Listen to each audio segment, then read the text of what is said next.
कभी सोचा है कि जब खबरें आती हैं कि बैंक ने ब्याज दरें घटा दी, तो इसका हमारी आपकी जेब पर असल में क्या और कैसे असर पड़ता है?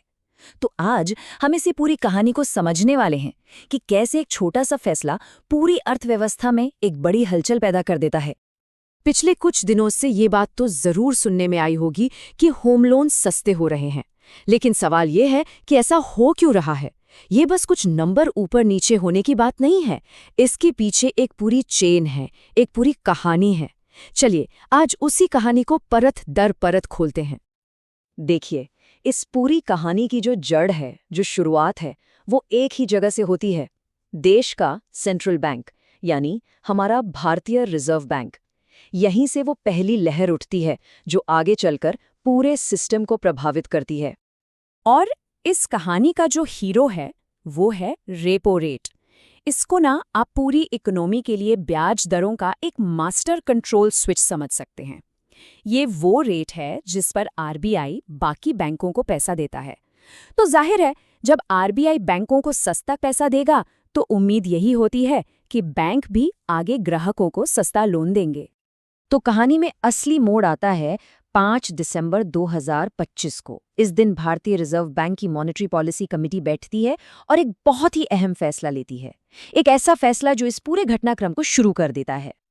आरबीआई ऐलान करता है रेपो रेट में 25 बेसिस पॉइंट्स की कटौती का।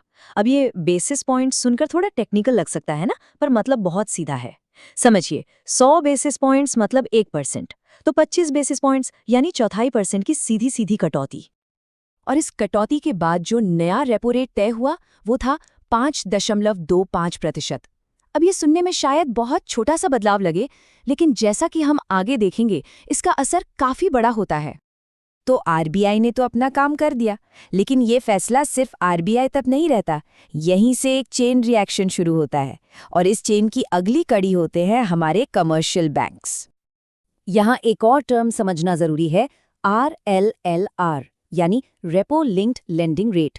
जैसा कि नाम से ही साफ है, ये वो ब्याज दर है जो सीधे सीधे रेपो रेट से जुड़ी होती है।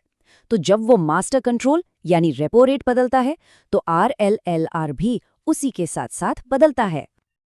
और देखिए, बैंकों ने भी बिल्कुल देर नहीं लगाई। Punjab national bank, Indian bank और बैंक ऑफ इंडिया सब में आरबीआई के ऐलान के फौरन बाद अपनी उधार दरें घटा दी। मतलब आरबीआई ने जो 25 बेसिस पॉइंट्स की राहत दी थी, उसका पूरा का पूरा फायदा उन्होंने सीधे अपने कस्टमर्स तक पहुंचा दिया। ठीक है, तो हमने सेंट्रल बैंक और कमर्शियल बैंकों की बात तो कर ली, लेकिन इन सब का आम आदमी के लिए यानी लोन लेने वालों के लिए क्या मतलब है? आखिर असली असर तो जेब पर ही महसूस होना चाहिए ना। और जैसा कि ये रिपोर्ट साफ साफ कहती है, इसका सीधा नतीजा ये हुआ कि लोन लेने वालों के लिए ईएमआई का बोझ यानी हर महीने जाने वाली किश्त कम हो गई। और सच पूछिए तो इस पूरी कवायद का सबसे बड़ा और सीधा फायदा यही है। तो इस पूरे सिलसिले को ना इन 4 आसान स्टेप्स में समझ सकते हैं। सबसे पहले आरबीआई रेपो रेट घटाता है, फिर बैंक अपना आरएलआर कम करते हैं। इसकी वजह से होम लोन जैसी चीजों पर ब्याज घट जाता है, और आखिर में नतीजा ये कि महीने के ईएमआई सस्ती हो जाती है। बिल्कुल सीधा और सिंपल। लेकिन रुकिए, कहानी सिर्फ लोन लेने वालों तक ही खत्म नहीं होती। इस तरह के बड़े फैसलों का असर पूरे बाजार पर पड़ता है, और खासकर उन लोगों पर जो बाजार में पैसा लगाते हैं, यानी निवेशक। तो चलिए जरा बड़ी पिक्चर देखते हैं।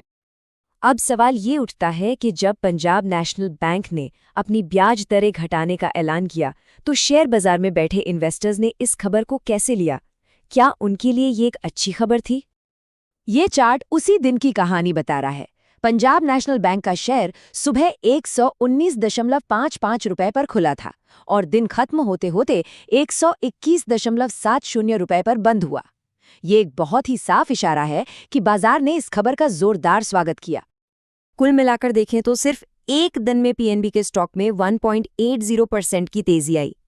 इन्वेस्टर्स को लगा कि भाई जब लोन सस्ता होगा तो बैंक का कारोबार बढ़ेगा, और इसी उम्मीद ने इस खबर को एक पॉजिटिव सिग्नल बना दिया। तो हमने देखा कि कैसे सेंट्रल बैंक का एक छोटा सा फैसला लोन लेने वालों की जेब से लेकर सीधे शेयर बाजार तक एक बड़ी लहर पैदा कर सकता है। और ये हमें एक बहुत ही दिलचस्प सवाल पर लाकर छोड़ता है, जब लोगों और कंपनियों के लिए कर्ज लेना सस्ता हो जाता है तो अर्थव्यवस्था में अगली लहर क्या होती है? क्या इससे लोग ज्यादा खर्च करते हैं? क्या कंपनियां ज्यादा निवेश करती हैं? सोचने वाली बातें है ना।